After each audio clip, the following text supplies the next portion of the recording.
Hello, hope you're doing well. For today's devotion, I would like to look at the book of Daniel.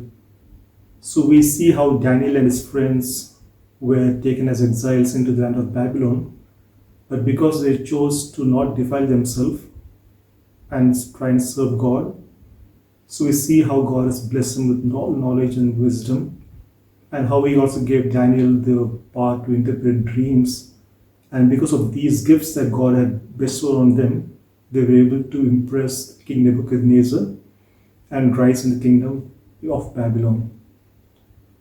And we see how Daniel was at the time quite a young person, and then he served Nebuchadnezzar. And then we also see there was a kingdom in between called Belshazzar, who probably was the grandson of Nebuchadnezzar. And how during his time, Daniel was not given the same importance that Nebuchadnezzar had given. But then we see the further king called Darius who comes in when he takes over the kingdom of Babylon. And then as he's trying to see that who can be some of the key people for my kingdom, he also chooses Daniel.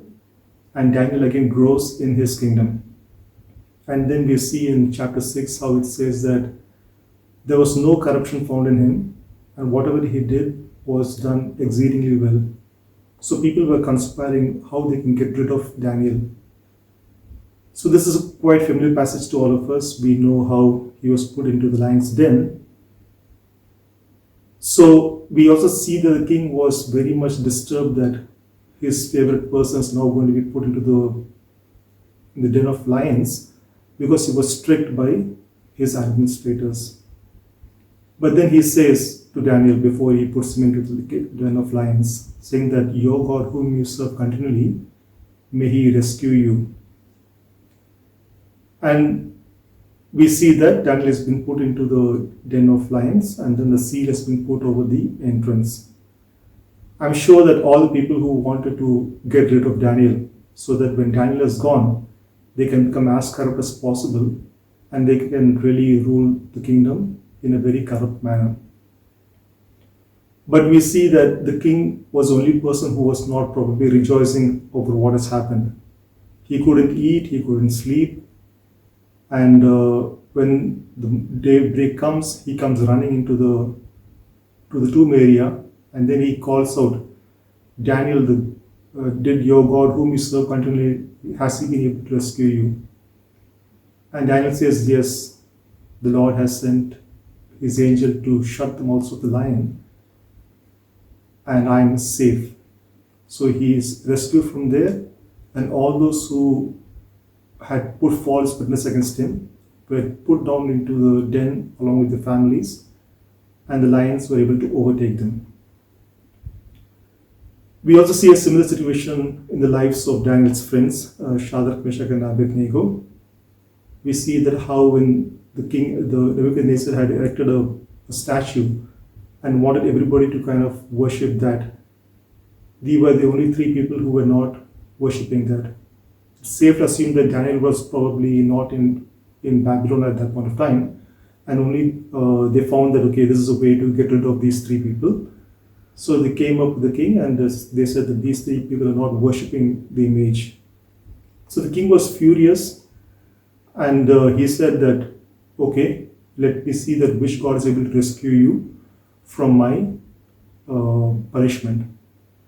So we also see that how the three men were thrown into the furnace, all tied up, and then the king sees that there is a fourth person out there, and all four of them are walking freely in the fire, not with any bondage, and they are just free.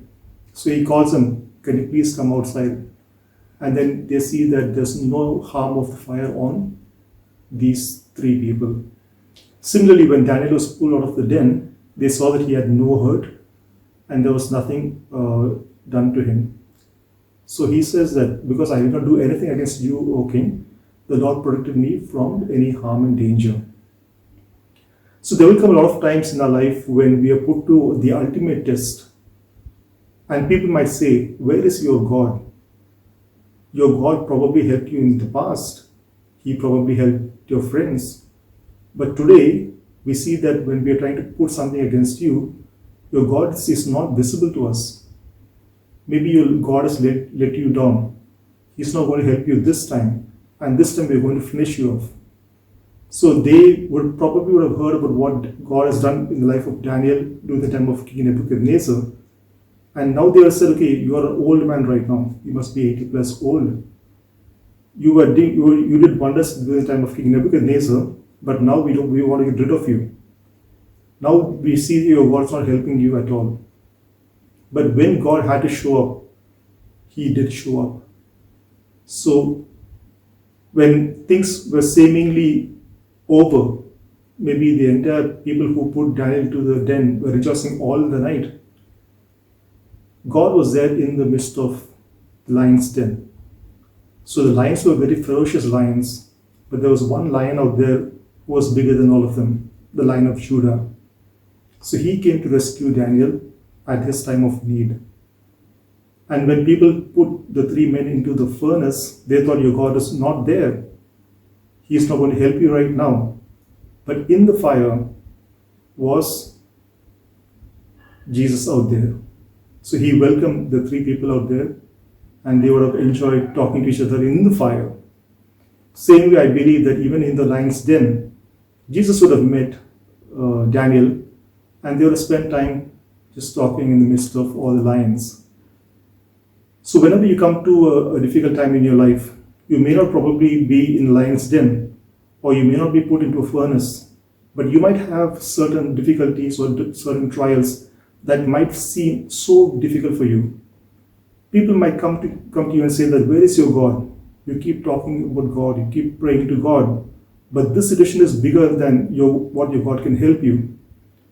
No matter what the world throws at us, no matter what the devil tries to harm us, when we know our God, we know that He will show up at the right point of time.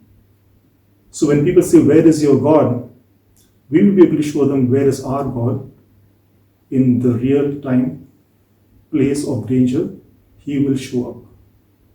So take heart and know who is your God, and He will show up when He needs to show up. I hope you're blessed.